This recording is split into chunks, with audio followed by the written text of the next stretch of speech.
আচ্ছা স্যার আমি মানে প্রশ্নটা আপনার জন্য বিব্রতকর হবে কিনা জানি না। তারপরেও প্রশ্নটা করে ফেলি। আমি আপনার কাছে উত্তরটা চাই আরকি।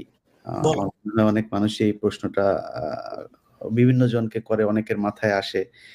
এই যে ১৫ই আগস্টের ঘটনা, আপনার সাথে আমার আ দীর্ঘদিনের পরিচয়। আমি জানি যে আপনার রোল কি ছিল। আজকে যা বললেন এগুলো অনেক আগেও আমাকে বলেছেন যে ওই ঘটনার সাথে সরাসরি আপনার আপনার মূলত দায়িত্ব ছিল যে রেডিও স্টেশনটা দখলে নেওয়া এবং সেটার নিয়ন্ত্রণ রাখা। যারাই ঘটিয়েছে, যেভাবেই ঘটেছে আপনি ওইটার পার্ট। কখনো জি। মনে হয়েছে যে এই শেখ হাসিনা এবং শেখ রেহেনা এই ২ টাও সেইদিন মানে নাই হয়ে যাওয়াটা মানে উচিত ছিল এরকম মনে হয়েছে স্যার কখনো? নিচ্ছি। এখন দেখো, সেদিনের ঘটনায় ৩২ নম্বরে কি হয়েছে আমি সেটা বলেছি। কিভাবে যে লোকজন মারা গেছে, মারা পড়ছে সেটা আমি বলেছি।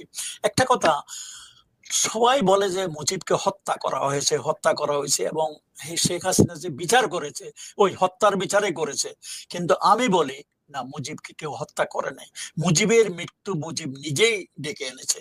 গত মুজিবের ৪৪ মাসের রাজত্বকালে দেশে যে কি অনাচার অবিচার হয়েছে সেটারই পরিণতিতে মুজিবের এই পরিণতি হয়েছে এবং মুজিবকে যেতে হতো। এবং আরেকটা জিনিস, সেদিন মুজিবকে হত্যা করার প্ল্যান ছিল কি না ছিল সেটাও আমি সঠিক জানি না, কিন্তু পরবর্তী পর্যায়ে বলছি, আগে রশিদের বক্তব্যে বোঝা গেছে যে তাকে ওখান থেকে অ্যারেস্ট করে নিয়ে এসে পরে সামারি কোর্ট মার্শাল করে ওর মাধ্যমে তার এক্সিকিউশন করা হয়তো ওদের প্ল্যান ছিল। তবে এটা সত্য, মুজিবকে জীবিত রেখে কোনো পরিবর্তন তখন আনা যেত না। মুজিব যেরকম শক্তিশালী, তার আন্ডারে যেসব বাহিনীটা নিয়ে যেরকম কাজ করতেছিল, তখন মুজিবকে জীবিত রেখে কিছু পরিবর্তন মানে আনা সম্ভব ছিল না। এটা অনেক মানে সিভিলের লোকজন অনেকেই আমাদের কাছে এটা বলেছে যে মুজিবকে যেতে হতো।